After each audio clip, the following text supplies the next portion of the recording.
Hi, I'm Shayna Powlis, and welcome to the World of Zwift. You have lapped Watopia countless times, had your legs ripped off in Crit City, sweated through your eyeballs on a workout, yet you still want more? Well, never fear. OJ is here to show you the ways of Watopia. Welcome to the World of Zwift. Here's what's coming up on this week's show. We meet an intrepid rider taking on one of the toughest challenges amateur cyclists can face with the help of Zwift. JP Molinero from Movistar tells us about the hunt for talented riders, all for their new E-team. YouTube star Kookaburra takes on a rider Recon of the Libby Hill After Party. Davey T is here to break down this week's ZRL Racing. And we get the inside line on the latest updates with Zwift's lead game designer. Before we begin, my annual performance review is coming up, so please like this video and subscribe to the channel to give me, you never know, a 5-star rating, and leave a comment down below just to, tell me what an excellent job I have been doing here. If you could do it now, I shall wait and just have a little sip of this espresso. Tasty. Done? Let's go. This week in the world of Zwift. The Gandalf of bike fitting and founder of Aerosport, Jim Manton, paid the Power Up podcast a visit to impart his wisdom on achieving comfort and speed on the bike. In the words of Gandalf himself, "You shall not pass without being really comfortable." Find the Power Up podcast linked below or wherever you get your podcast to hear everything that he had to say. Fancy being chased through the mountains by actual Vikings? Well, you're possibly on the wrong YouTube video, but it does sound good. And this week, the Norseman Winter Training Series began on Zwift in tribute to the legendary unsupported triathlon in darkest Norway. The 6-week series is chock full of group workouts, rides, runs, and weekend climbing events designed to help you excel in the Viking Chase events, a handicap race to the top of Alpe d'Huez, where you get to choose your own head start. Dates and more are in the link below. Calling all badge hunters and mile munchers, this weekend, the Zwift Insider invites you to ride almost every bit of tarmac in Watopia in the Uber Pretzel, an epic 128 kilometers long group ride that is the second longest route in all of Zwift.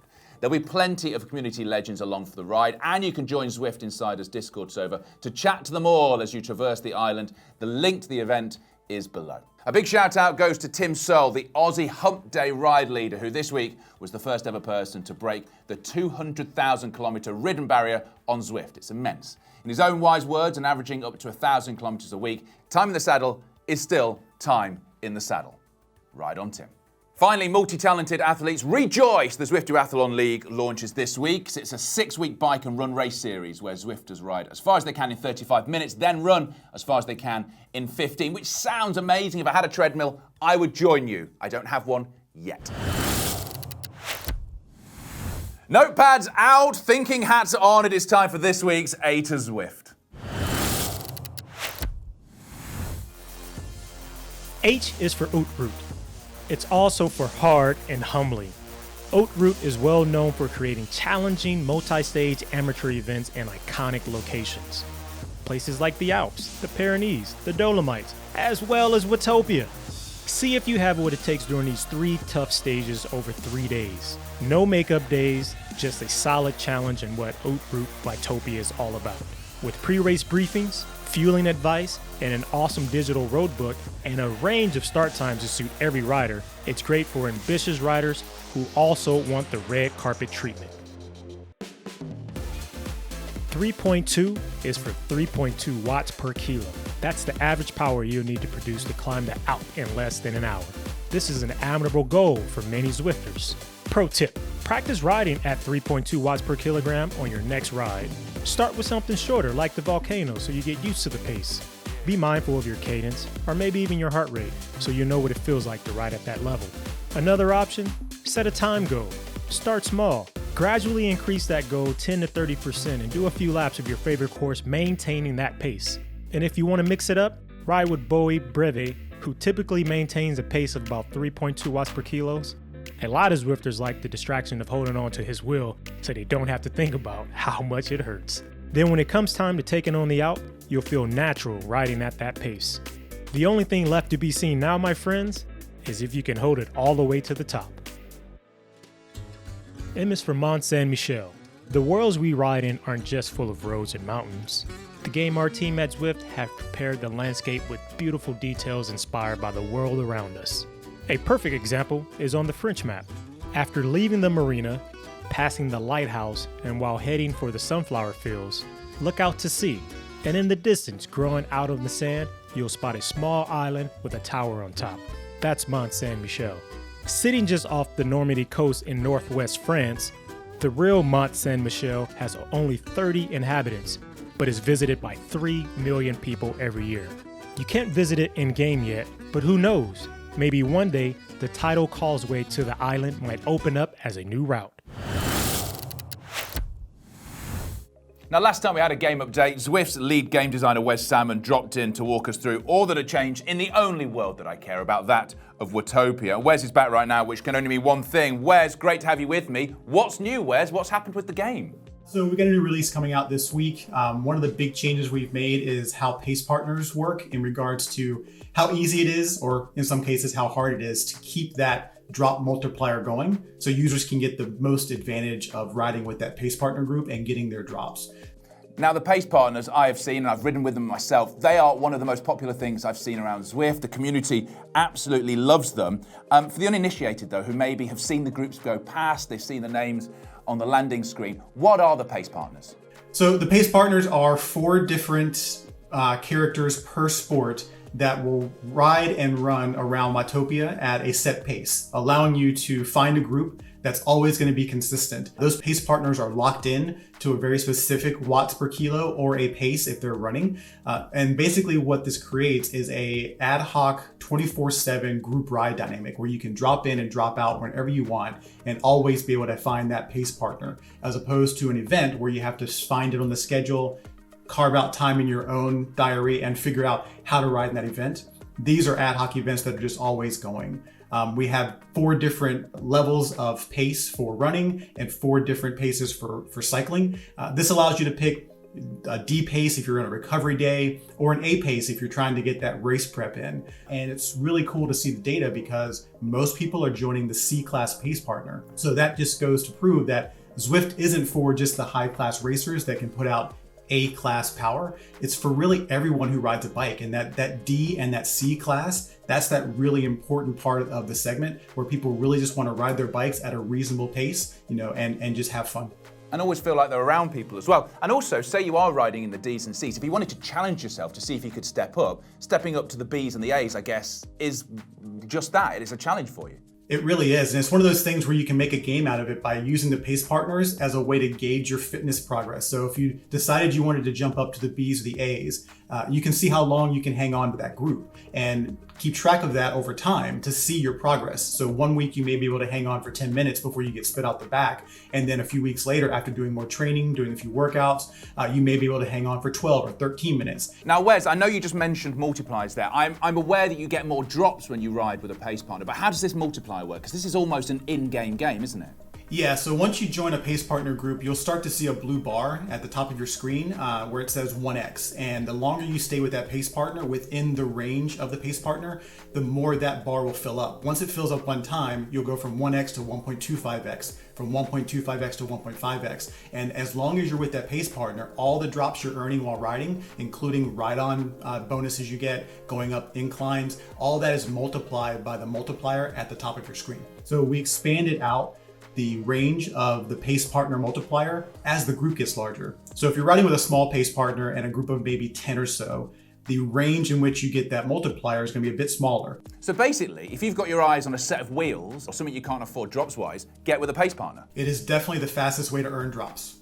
Now, when you were talking before, you said pace partners per sport. This isn't just a cycling thing. There is now running pace partners as well. And if I was going to get back into running, which I really need to do, what improvements have you made with the running pace partners? So with running pace partners, we've changed a little bit of their paces to make it a little bit easier for people to stick with them.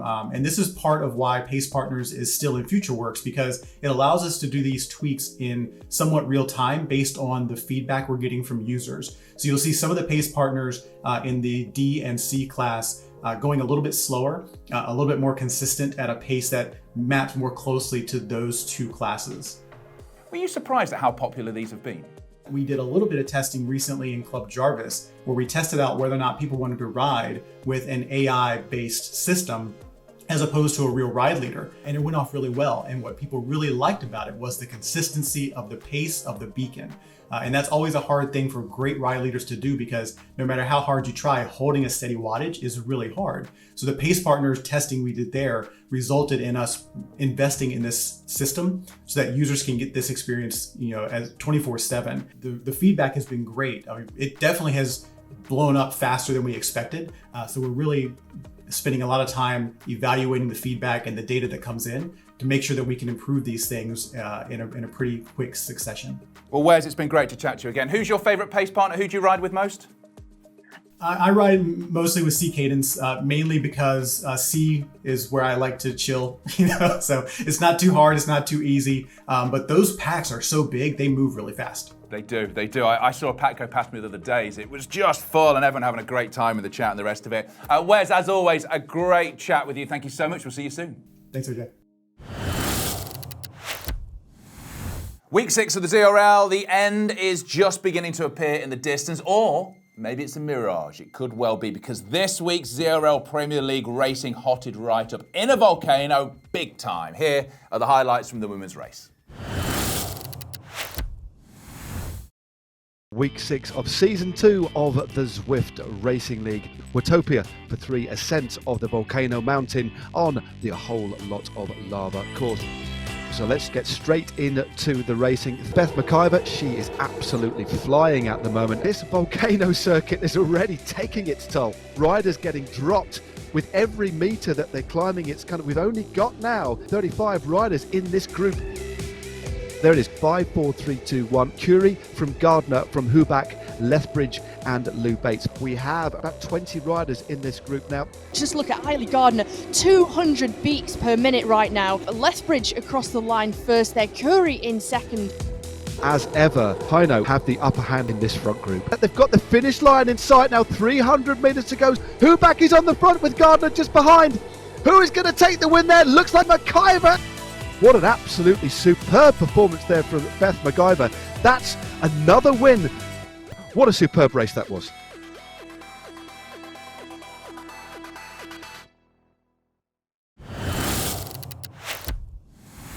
The Swiss roll of pain. I know, because I felt it too, racing in the community leagues. And that is how the women did it. Let's see how the men got on.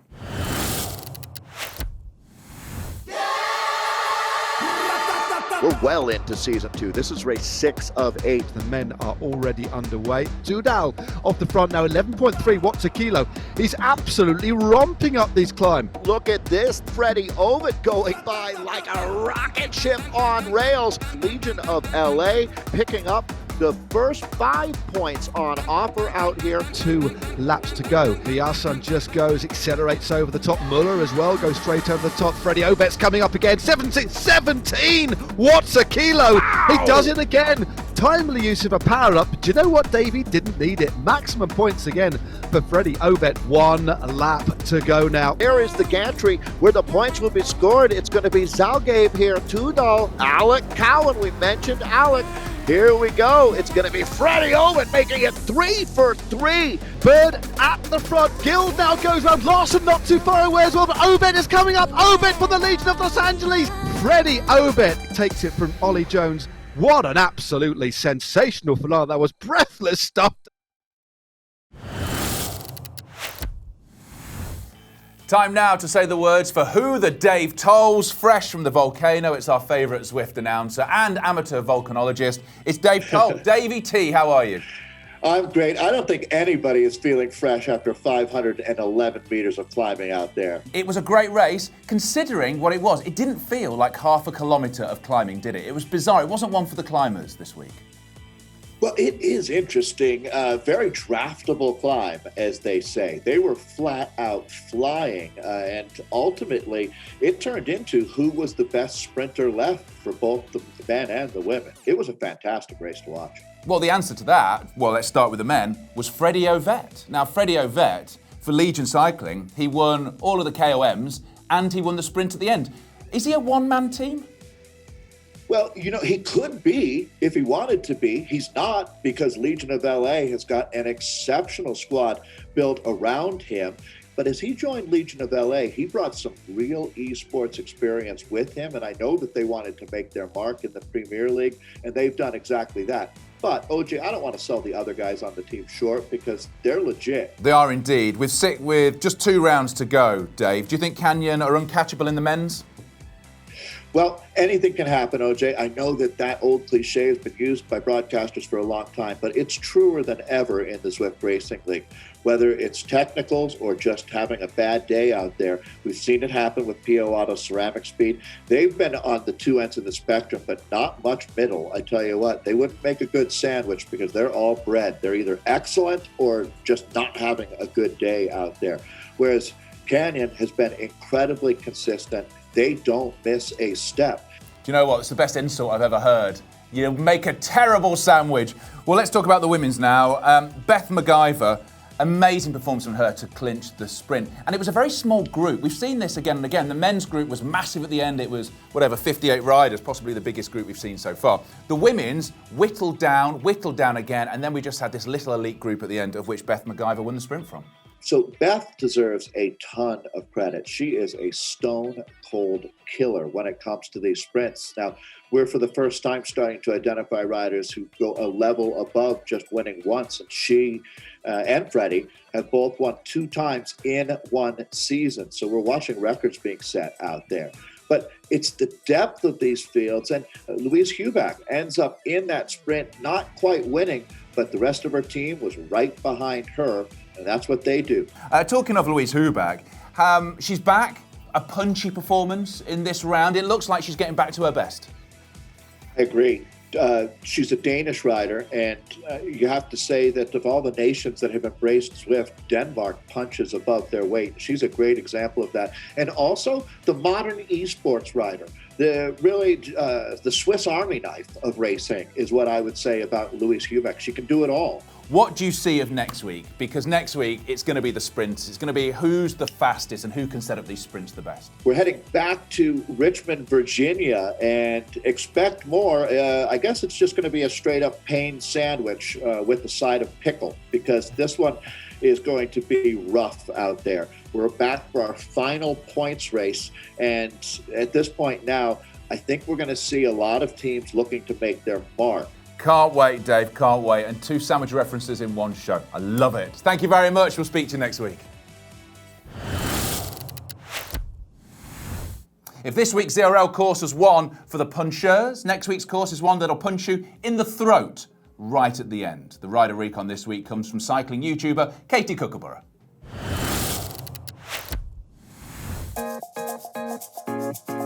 So it's week 7 of the Zwift Racing League, and this week we're going to do a course recon of Libby Hill After Party. So we've got 32.9 punchy kilometres. So I reckon, let's go. With it being 5 laps, the first lap is always just going to be an all-out smash fest. So for me, I'm just going to try and hold on to that front group. And then after that, it is going to even out because we've got 5 laps of this and there's going to be a hill at the end, so you want to pace yourself. So for me, I am a huge fan of the hills. I love climbing out the Zwift. So flats aren't something that I'm particularly good at. So I'll try and draft and just stay within a group. And then I can push on the hill at the end. So we're almost at 8K and the sprint section is coming up. So you're going to be able to get points on each lap of this. And it's about whether or not you want to get points for sprinting or you want to save yourself for the climb at the end. Or do both, if you've got the legs for it. So about 10K now, and we've got a -1 descent, and then we've got a really sharp left-hand turn coming up. When I say this course is flat, it's very flat. I've done about 12K and about 26 meters elevation. So if you've been dropped or you're hanging on the back, I think sometimes you can get into a bit of a panic, and that's not going to be good for your heart rate. So you just want to try and keep as calm as you can. So one thing that you should remember with this course is there is no respite. So it's just trying to stay as consistent as you can with the power, knowing that you've got to hold it for a pretty long time. So in your team, oh no, there's someone at the door. Oh, make sure you don't get packages in your race. Okay, let's go. So we've got 5K to go, just headed through the last sprint, and now we're going to head off the course and onto my favourite part of the climb. We're 28.6K now, and we're onto the descent, so do you want to rest or do you want to try and make a breakaway? I'm going to have a little rest. So we've got 2.3Ks to go, and there's a couple of little rolling hills until you get to the final kilometre, which is where the steep climb. Right, so we've got 1K to go, so you just want to give it everything you've possibly got just to get to that finish line. It's not a straight finish either. Switchback's coming up. 9%, cobbles, everything that you don't want at the end of the race. There it is now, sprint.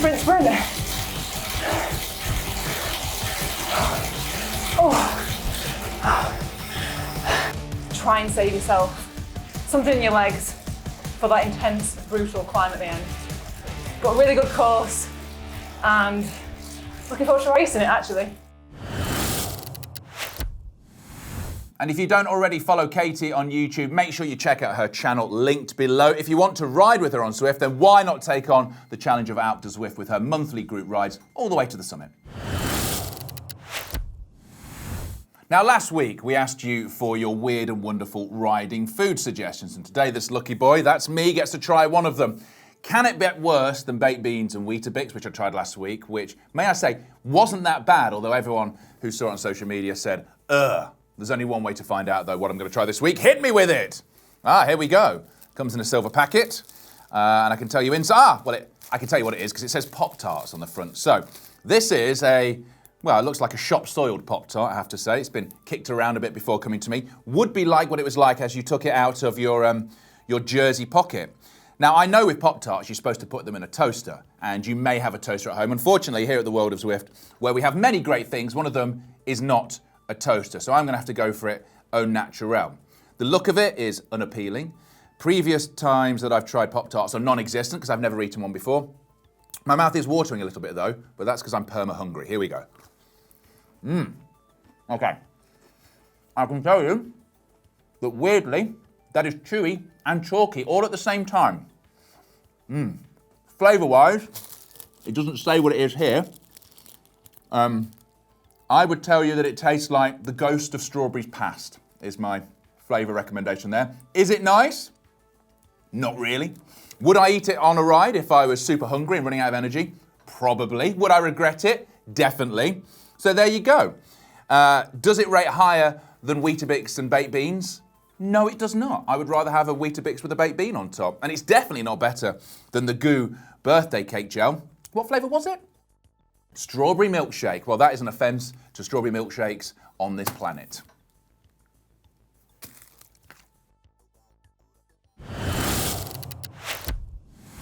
If you haven't heard yet, the exciting news, UCI World Tour team Movistar and Zwift announced the Movistar Team Challenge in January. It was a talent ID competition to identify 5 men and 5 women to join the new Movistar E-Team, which is now in full swing. 40 riders are now left ahead of the live finals next week. And joining me to deliver all the juiciest gossip about the challenge is none other than JP Molinero from the Movistar team. JP, welcome to the World of Zwift. It's great to have you with me.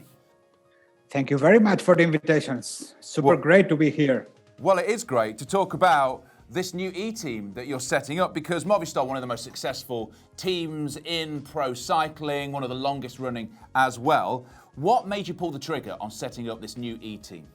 So, people that traditionally follows traditional cycling, let's say, but there's a new reality in here, which is virtual cycling, which is Zwift, which is esports. We had to do something there. We are the oldest pro team in the world, 43 years in a row.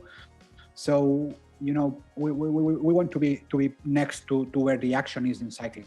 So now the action is on Zwift, basically, is on virtual cycling. So we wanted to do something there. How are you going to integrate your new e-cycling team into the road team? So it's one team, one company, which is Movistar team, and then we have 3 sections: roadman team, road women team, and esports. So they race in three different areas: men, women, and virtual. But all the rest is exactly the same.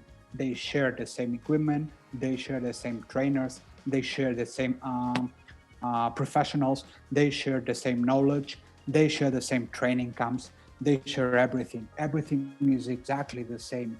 The only difference is that a professional road cyclist is going to race 200 Ks in a race. Esports riders are going to race 45 minutes for a race. So the way they train is completely different. So it's just one team with three disciplines. Well, JP, I think it's fascinating the validity you're giving to the e-racing platform when you've got a team like Movistar taking them on, and especially to that level. Let's talk about the challenge, the Movistar Team Challenge. Who has impressed you so far? Who from that challenge has impressed you so far? Let me answer that question once we have the team selected. I'm very impressed with the level. I mean, the average level of the people participating, it's extremely amazing. It's extremely high level. JP, we are partway through the selection process. Tell me how it's going so far. So, by the moment, we are just considering their performance. But once they arrive to the finals, then we will also consider some other things like the way they communicate, the way they act inside the game, the way they encourage other people to participate, because this is one of the main targets of this project. So we expect to have 20 men and 20 women for the finals, and from there we will select 5 and 5 to be part of the team. Tell us, how can we follow the finals next week? So, of course, on Zwift.com, on Movistar Team, on all our channels, on our Movistar Team official YouTube channel, and of course on GCN, which is our media partner, who's broadcasting all the events. Final question. As you said, 43 seasons you've been going, longest running team in world cycling. You've broken so many barriers and you've revolutionised the sport so many times over those years. Do you see other World Tour teams looking at what you're doing and going, maybe at the end of this year, going, why didn't we set up an e-racing team? Do you think they'll sit in your wheel and maybe take on what you've done and set up their own teams? I bet a coffee with you it will happen. I have already received some calls from my colleagues in other teams saying, hey guys, how are you doing that? Our biggest success would be that in 2 years' time, most of the World Tour teams have their own esports division. Well, JP, I think your coffee is safe in that bet, because I think they're all going to do it. It's going to be great to see where we see these rivalries. We see them on the mountains, we see them at the Tour de France, we see them on the hills of Watopia. It's been great to chat to you. Thank you so much, JP. Thank you very much for the invitation, and thank you also to Zwift for the opportunity of creating this marvelous Movistar e-team project. Yeah, it's been great. Thank you very much, JP from Movistar. And you can hear much more from JP on the Zwift Power Up Cycling podcast, and watch the finals live on GCN all next week. Now, last year, one rider was picked at random from all of the Haute Route Watopia finishers and entered into a real-life Haute Route event. The closest thing you can get to a professional stage race as mere mortals can take on. Only problem was this person had never ridden a road bike outside ever. But how would you go from having never cycled outside Watopia to taking on Mont Ventoux? Well, I'm joined by that lucky winner taking on this challenge. It's David Rodriguez. David, hello. Hi, thanks for having me. Well, David, I guess the first question is, before taking on the Haute Route and getting a kicker bike, what was the sum total of your cycling experience? I playing around with a bike as a kid really was the extent of it, the majority of it anyway. But you were wavering, weren't you, on committing to the Haute Route? Was it the Zwift community that spurred you on? Yeah, absolutely. I posted on Zwift Riders, a Facebook group, just kind of like, hey, am I ridiculous to even think, am I going to embarrass myself for 3 days straight, basically? Given that I don't have even a road bike, I don't have a lot of experience. Just started in Zwift, several months before that. And the response was incredibly positive. So it kind of got me to just continue to entertain the thought. And I guess from there, eventually got to here to where I just signed up last week, actually. So how on earth do you go from zero to hero? Here's how you do it. Please meet Matt Rowe, professional coach and Power Up podcast host as well. Hey, Matt, how are you? Hey, yeah, good, thank you. Can't complain. Yourself? Good, I'm good, thank you very much. And I'm excited about how you're going to be training David, because you are taking on somebody who's a novice. As he said, he doesn't have a road bike, he's never really ridden outside before. And he's taking on a challenge in the Haute Route, which is one of the toughest in cycling. 7,900 metres of climbing over 3 days at altitude. How do you train someone to do that? Where do you start? Yeah, big question. I guess start steadily. We've got time on our hands. That's the big takeaway I've got. I keep saying to David, I mean, it may seem daunting those 3 days in France, spending a lot of time on the bike on back-to-back days, but we have got time. So it's about building up nice and progressively and utilising, in game on Zwift, there's the how-to training plan and just giving us some kind of little milestones as we go along. So how to Watopia is going to be our first milestone next week, actually. And then the other key aspect is really getting David used to riding in a group, because again, David's new to cycling, and obviously Haute Route next October is going to be full of, there's going to be thousands of bike riders on the road. So it's about getting strong and fit indoors, but critically supplementing that with some outdoor riding in groups, and I guess using David's friends and local cyclists in his community to kind of tick off that side of things as well. Well, David, do you now have a road bike? Have you been outside on the road? So I've rented a few times, did some rides, and what was striking to me was really how well the physical, the fitness aspect of it translated from Zwift. I started in Zwift in March, rented the first bike probably in October or so of last year, and I was just really pleasantly surprised at how well it transferred in terms of just the leg portion, right? And being able to go on longer rides. I think the first ride I went on, something like 50 miles. Then I did another one where I did a, couple thousand feet climb and things like that. And so condition, in the terms of a condition, I was in good shape. Bike handling, whole different thing, right? So it's definitely been an adjustment, but each time that I go out, I feel a little bit more confident. It's a little bit like drinking from a fire hose right now. I didn't realize. I realized there was a lot to learn, but I didn't realize just how much. You got the right guy with you, David, I must have to admit, and I can't wait to follow this storyline. So I'm very jealous of what you're going to be doing in October. Matt, thank you very much for joining me, and David, the best of luck for the Haute Route. Thank you very much. Thanks, guys.